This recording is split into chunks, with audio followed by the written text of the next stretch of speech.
नमस्कार साथियों, स्वागत करता हूं आप सभी का एक बार फिर से नए वीडियो में। साथियों, अमेरिका के राष्ट्रपति डोनाल्ड ट्रंप के द्वारा पिछले कुछ वर्षों से कई ऐसे फैसले लिए गए हैं जिनसे सीधे तौर पर भारत प्रभावित हुआ है। चाहे वो टैरिफ को लेकर के हों, इससे पहले भारत पर 50% की अतिरिक्त 50% की टैरिफ लगाई गई थी, जो दुनिया के सबसे ज़्यादा टैरिफ लगाने वाले देशों में से एक है। इसके अलावा अभी H1B वीज़ा को लेकर के नए रिस्ट्रिक्शंस लगाए गए हैं, जिसमें इस वीज़ा के तहत भारत के जो स्किल्ड वर्कर हैं, इस IITians इंजीनियर्स हैं या फिर फाइनेंस सेक्टर के जो लोग हैं, वो अमेरिका में जाकर के नौकरी करते हैं बड़ी-बड़ी कंपनियों में, तो उनकी जो फ़ीस है वो बढ़ा दी गई थी। इसको लेकर के काफ़ी ज़्यादा असर भारत पर पड़ा है और अभी हाल ही में फार्मास्यूटिकल्स यानी फार्मा कंपनियों पर जो जो फार्मा कंपनियाँ अमेरिका में अपनी दवाइयाँ बेचती हैं, यानी कि अमेरिका को एक्सपोर्ट करती हैं, उन पर 100% टैरिफ लगाने की बात कही गई है। साथियों, भारत की कई सारी फार्मा कंपनियाँ हैं जो अमेरिका में काफ़ी ज़्यादा मात्रा में व्यापार करती हैं और अपना प्रोडक्ट जो है एक्सपोर्ट करती हैं। तो सीधे तौर पर कहीं न कहीं भारत की कंपनियों पर पड़ने वाला है। साथियों, ऐसे में एक खबर ये निकल कर आ रही है कि डोनाल्ड ट्रंप चाहते हैं कि भारत के साथ जो व्यापार है उसको पूरी तरह से ख़त्म करने की मंशा से आगे बढ़ रहे हैं और काफ़ी अटैकिंग मोड में हैं।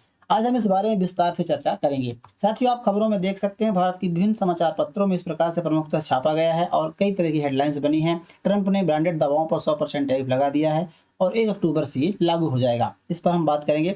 साथियों, आप सभी जानते हैं, दोनों देशों के बीच जो संबंध थे व्यापार को लेकर के और भी कई सारे संबंध थे, काफ़ी अच्छे थे। यहाँ तक की बात करें, डोनाल्ड ट्रंप और मोदी की जो दोस्ती थी, व्यक्तिगत दोस्ती जो थी वो काफ़ी अच्छी थी। इसके नाम पर आप सभी जानते हैं कि कई सारे बड़े कार्यक्रम आयोजन किए गए थे। डोनाल्ड ट्रंप के दूसरे कार्यकाल के लिए हाउडी मोदी जैसे कार्यक्रम का आयोजन किया गया था। भारत में नमस्ते ट्रंप जैसे कार्यक्रम, जो बड़े स्तर के कार्यक्रम हैं, किसी विदेशी नेता के लिए किए गए थे, तो एक अपने आप में काफ़ी अहम माने जाते हैं। लेकिन साथियों, पिछले हाल ही कुछ समय से दोनों देशों के बीच जो विवाद है वो लगातार बढ़ रहा है, चाहे व्यापार को लेकर के हो, और मोदी और ट्रंप दोनों के बीचों के बीच जो दोस्ती है वो कहीं न कहीं दुश्मनी में, टकराव में बदल रही है। चाहे इससे पहले डोनाल्ड ट्रंप ने भारत पर 25% की टैरिफ लगाई, जो लगभग 90 देशों पर टैरिफ लगाई गई थी, उनमें से था। लेकिन उसके बाद से भारत पर पेनल्टी के तौर पर 25% और एक्स्ट्रा टैरिफ लगाई, यानी कि भारत पर 50% टैरिफ लगाया गया साथियों। और इसका प्रमुख कारण बताया गया कि भारत लगातार रूस से तेल खरीद रहा है, जिसकी वजह से भारत पर पेनल्टी स्वरूप 25% की अतिरिक्त टैरिफ लगाई गई है। और अभी हाल ही में H1B वीज़ा, जिसमें से कई सारी स्किल्ड वर्कर जो हैं, भारत के लगभग 70% लोग जो हैं साथियों, जो वीज़ा वीज़ा पॉलिसी में जो के तहत जाते हैं, लगभग 70% भारतीय अमेरिका में जाकर के बड़ी-बड़ी कंपनियों में, चाहे वो माइक्रोसॉफ्ट हो, अमेज़न हो या फिर गूगल हो, मेटा, ऐसी कंपनियाँ, बड़ी-बड़ी कंपनियों में जॉब करते हैं, बड़े-बड़े पदों पर होते हैं। तो उनके लिए जो फ़ीस है वो बढ़ा कर के काफ़ी ज़्यादा कर दी गई थी। तो लगातार इनके रिश्तों के बीच मतलब दोनों देशों के जो रिश्ते हैं वो लगातार ख़राब हो रहे हैं। अभी साथियों, अमेरिकी राष्ट्रपति डोनाल्ड ट्रंप के द्वारा ब्रांडेड या पेटेंट दवाइयाँ जो हैं, उन पर 100% टैरिफ लगाने का ऐलान किया है। ये टैरिफ 1 अक्टूबर 2025 से लागू हो जाएगा और ये जो टैक्स लगाया जाए साथियों, वो जो बाहर से कंपनियाँ बना करके और अमेरिका में एक्सपोर्ट करती हैं, उन पर लगाया गया है। जो कंपनियाँ अमेरिका में निर्माण करती हैं, मेड इन अमेरिका होती हैं, उन पर नहीं लगाया गया है। आप यहाँ पर डोनाल्ड ट्रंप का ट्रुथ पर एक उन्होंने पोस्ट साझा किया है, उस पर आप देख सकते हैं। स्टार्टिंग अक्टूबर इनके बारे में बात करें, starting October 1 2025 will be imposing a tariff 100% tariff and branded and patent pharmaceutical products unless a company is building their pharmaceutical manufacturing plant in America। मतलब जिन कंपनियों की प्लांट अमेरिका में हैं, उन पर ये टैरिफ नहीं लगेगा। जो बाहर से एक्सपोर्ट होती हैं, इंपोर्ट होती जाती हैं, उन पर लगाया जाएगा।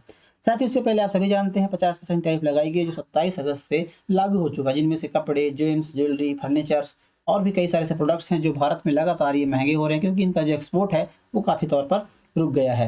हालांकि दवाइयों को इससे पहले साथियों टैरिफ से बाहर रखा गया था। जो फार्मास्यूटिकल्स कंपनियां दवाइयां हैं, इन पर 0% का टैरिफ लगाया गया था, लेकिन अभी हाल ही में एक बड़ा फैसला लिया गया है और 100% का टैरिफ लगाने की बात कही गई है। साथियों, जिन दवाइयों का जिक्र किया गया है डोनाल्ड ट्रंप के द्वारा, उस पर बात करें तो दवाइयाँ ब्रांडेड दवाई होती हैं, एक जेनरिक दवाइयाँ होती हैं।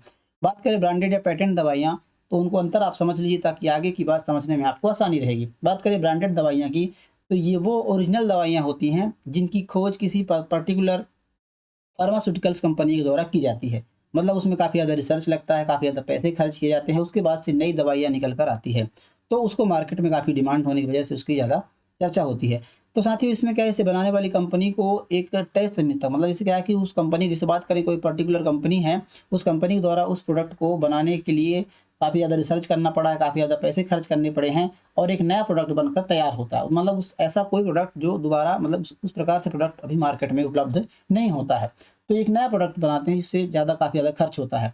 उसके लिए एक पेटेंट दी जाती है, उसको कम से कम 20 साल तक उसको अधिकार होता है कि मतलब इस प्रकार की कोई डुप्लीकेट दवाइयाँ या इस प्रकार की फार्मूले का इस्तेमाल करके कोई दवाइयाँ नहीं बनाई जा सकती हैं। तो लगभग 20 साल तक ये अधिकार होता है। इस दौरान कोई भी दूसरी कंपनी इस फार्मूले का इस्तेमाल करके ये दवाई नहीं बना सकती है।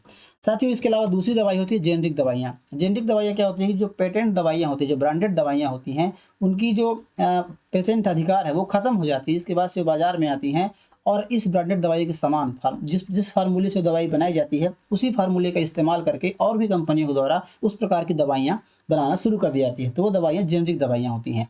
इससे पेटेंट इससे कोई नया पेटेंट नहीं होता है, क्योंकि पहले से मौजूदा फार्मों की नकल होती है। मतलब जैसे क्या है कि जो जिस फार्मूले से दवाइयाँ बनाई जाती हैं, उसी फार्मूले से दूसरी कंपनी के द्वारा अलग दवाई बनाई जाती है। तो इस प्रकार से ये जेनरिक दवाइयाँ होती हैं। जेनरिक दवा बनाने वाली कंपनियों को रिसर्च जो होता है नहीं करना पड़ता है, ना ही कोई भी खर्च उठाना पड़ता है। तो इस प्रकार जो उसकी कीमत होती है वो काफ़ी ज़्यादा कम होती है। अब साथियों, जो हाल ही में जेनरिक दवाइयों पर ट्रंप ने टैरिफ लगाया है, मैं बता दूं कि जो टैरिफ लगाया गया है मोस्टली जेनरिक दवाइयों पर ही लगाया गया है। बात करें तो भारत जेनरिक दवाइयों का अमेरिका में सबसे ज़्यादा एक्सपोर्ट करता है। 2024 के आंकड़े के बारे में बात करें तो लगभग 8.73 अरब डॉलर यानी कि करीब 77,000 करोड़ रुपए की दवाइयाँ अमेरिका को भारत ने भेजा था। जो कुल दवा मतलब कुल जो दवा एक्सपोर्ट करता है उसमें से 31% था। काफ़ी ज़्यादा मात्रा में भारत दवाइयाँ अमेरिका में एक्सपोर्ट करता है। साथियों, अमेरिका में डॉक्टर जो प्रिस्क्रिप्शन लिखते हैं, मतलब जो दवाइयाँ लिखते हैं, उनमें से 10 दवाई यदि उन्होंने लिखी है तो लगभग 4 दवाइयाँ भारतीय कंपनियों के द्वारा बनाई जाती है। आप इस प्रकार से अनुमान लगा सकते हैं कि अमेरिका के बाज़ारों में, अमेरिका की मेडिकल फील्ड में कितनी ज़्यादा इनकी डिमांड है।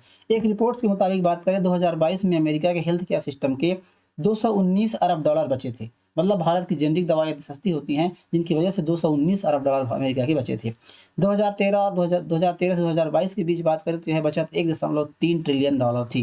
तो इस प्रकार से आप देख सकते हैं कितना बड़ा निर्यातक है भारत अमेरिका में दवाइयों को लेकर के। इसके अलावा भारत की जो बड़ी सा फार्मा कंपनियां जैसे डॉक्टर रेड्डीज हैं, सन फार्मा है, ल्यूपिन है, ये जेनरिक दवाइयाँ ही नहीं बनाती हैं, इनके अलावा ये कुछ पेटेंट दवाइयाँ भी बनाती हैं जिन पर टैरिफ लगाई गई है। अब बात करें साथ ही यहाँ पर फार्मा कंपनियों की जो डाटा है इस पर बारे में बात करते हैं तो सन फार्मा जो है 12,500 करोड़ रुपए का व्यापार करती है अमेरिका में। इसके अलावा डॉक्टर रेड्डीज 1 लाख करोड़ रुपए का, सिप्ला लिमिटेड 6,700 करोड़ रुपए का, इसके अलावा ल्यूपिन लिमिटेड के द्वारा 5,850 करोड़ रुपए की, इस प्रकार का, और इसके अलावा अरविंदो फार्मा जो 5,425 करोड़ रुपए की व्यापार अमेरिका में करती हैं। तो साथियों, जो कंपनियां हैं ये पेटेंट दवा बनाती हैं, ब्रांडेड दवाएं बनाती हैं, इसके अलावा जेनरिक दवाइयों का भी निर्माण करती हैं, लेकिन अधिकतम जो ये कंपनियां हैं ये ब्रांडेड दवाओं का निर्माण करती हैं और लगातार इन पर टैरिफ की दरें भी बढ़ा दी गई है।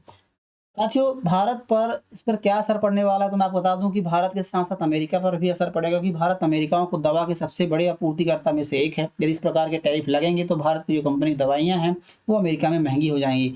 और ओवरऑल यहाँ पे डाटा के बारे में बात करें तो 2024 में भारत का जो दवा निर्यात है वो 12.72 बिलियन अमेरिकी डॉलर का था 2024 में, टोटल मिलाकर के। इसमें पेटेंट दवाइयाँ और जेनरिक दवाइयाँ दोनों शामिल हैं, जिसमें यह देश का सबसे बड़ा औद्योगिक निर्यात क्षेत्र बन गया था। भारतीय दवा कंपनियां अमेरिकी स्वास्थ्य सेवा प्रणाली में एक महत्वपूर्ण भूमिका निभाती हैं। इसके अलावा 2022 में अमेरिका में भरे गए 10 नुस्खों में से 4 की मदद से मैंने बताया कि 10 लोगों में से डॉक्टर 10 पर्चियाँ लिखते हैं, 10 दवाइयों के नाम लिखते हैं, तो उनमें से 4 दवाइयाँ भारत की होती हैं। रिपोर्ट्स के अनुसार भारतीय फार्मा की दवाओं ने अकेले 2022 में अमेरिकी स्वास्थ्य प्रणाली को 219 बिलियन का डॉलर, ये इस प्रकार से आप बताया, इन्होंने पहुँचाया था। साथियों, इसके अलावा ट्रंप ने जो दवाइयों पर टैरिफ घोषित की है 100%, इसके अलावा उन्होंने ट्रकों पर भी टैरिफ लगाने की घोषणा की है। हमारे भारी ट्रक जो निर्माता कंपनियां हैं, जो ट्रकों के जो मशीनरी सामान होते हैं, इलेक्ट्रॉनिक सामान होते हैं, वो अमेरिका बाहर से इंपोर्ट करता है, तो उस पर भी उन्होंने टैरिफ लगाने की बात की है। तो इस प्रकार से आप देख सकते हैं उन्होंने ट्रकों पर ही 25% टैरिफ लगाने की बात कही है। इस प्रकार से जो बड़ी ट्रक निर्माता कंपनी जो अमेरिका में है वो सुरक्षित रहेंगे, ऐसा डोनाल्ड ट्रंप का कहना है। अमेरिका में भारत की जो इस प्रकार से प्रोडक्ट आप देख सकते हैं जो जाते हैं, जैसे मशीनरी के साथ 1.68 करोड़ रुपए लगभग जाते हैं। इसके अलावा इलेक्ट्रॉनिक्स का सामान आप देख सकते हैं, इस प्रकार से भारत 16.92% का लगभग एक्सपोर्ट करता है अमेरिका में। ड्रग्स और फार्मा की बात करें 12.15%, इस प्रकार से बात करें तो ये भारत के द्वारा अमेरिका में एक्सपोर्ट किया जाता है। तो भारत और अमेरिका को लेकर के व्यापार काफ़ी बड़े मतलब पैमाने पर हो रहा है, और इन पर कहीं ना कहीं टैरिफ लगने की वजह से सीधे तौर पर भारत को बुरा असर पड़ना स्वाभाविक सी बात है। आप देख सकते हैं साथियों, टैरिफ संबंधी परेशानियों को लेकर भारत ने क्या फैसले लिए हैं। तो भारत कथित तौर पर अमेरिका, लैटिन अमेरिका और दक्षिण पूर्व एशिया के अर्धनिर्मित बाजारों में दवा की निर्यात को बढ़ाने की कोशिश कर रहा है, ताकि अमेरिका पर निर्भरता पूरी तरह से कम किया सके।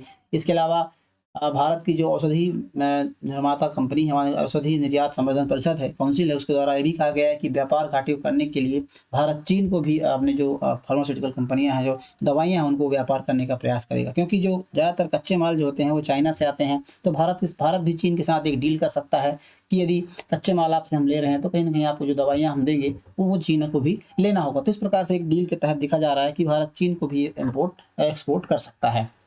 इसके अलावा साथियों, कहीं न कहीं इस प्रकार के टैरिफ लगने की वजह से भारत को तो नुकसान होगा ही, भारत के व्यापार पर नुकसान पड़ेगा, लेकिन कहीं न कहीं अमेरिका को भी नुकसान देखना पड़ेगा। क्योंकि बात करें कुछ मुद्दों के तहत हम तो देख सकते हैं जो वहाँ के मरीज़ हैं, क्योंकि दवाइयों पर टैरिफ बढ़ने की वजह से जो दवाई हैं वो महँगी हो जाएँगी, जिनसे वहाँ पर 100 टैरिफ लगने से टैरिफ काफ़ी ज़्यादा महँगी हो जाएँगी। इससे खासकर उन लोगों को समस्या बढ़ जाएगी जो वहाँ लगातार मरीज़ हैं और लगातार नियमित दवाएँ वहाँ पर ले रहे हैं, उनके लिए काफ़ी ज़्यादा परेशानी बढ़ जाएगी। इसके अलावा कुछ कंपनियाँ लगातार बढ़ने की वजह से अमेरिका में दवाइयों की जो आपूर्ति है वो कम हो जाएगी। आपूर्ति कम हो जाने से जो स्वास्थ्य व्यवस्था है, वहाँ कर की सप्लाई चेन है, उसको कहीं न कहीं असर देखने को पड़ सकता है। इसके अलावा मुद्रास्फीति में भी कमी आ सकती है। तो इस प्रकार से जो टैरिफ लगाई गई है विश्व के सभी देशों के ऊपर लगाई गई है। ये नहीं है कि भारत के ऊपर है, पर कहीं जैसे मैंने आपको बताया कि भारत लगभग 31% का व्यापार जो है अमेरिका पर करता है। इतने डाटा हमने शेयर किए जिस पर बताया कि इतने प्रकार से भारत लगातार उनसे व्यापार करता है, तो कहीं न कहीं भारत को भी बुरा असर पड़ने वाला है। बहरहाल आप क्या सोचते हैं इस खबर के बारे में? आपकी क्या राय है? आप हमें कमेंट बॉक्स में ज़रूर बताइए। साथ ही यदि वीडियो आपको पसंद आई हो तो वीडियो को लाइक ज़रूर कीजिए, साथ ही चैनल को सब्सक्राइब ज़रूर कर लीजिए। और आपका क्या ओपिनियन है? क्या आप क्या सोचते हैं इसके बारे में? आप कमेंट बॉक्स ज़रूर बताइए। मिलते हैं किसी ऐसे नए वीडियो में, नए वीडियो के साथ, तब तक के लिए नमस्कार।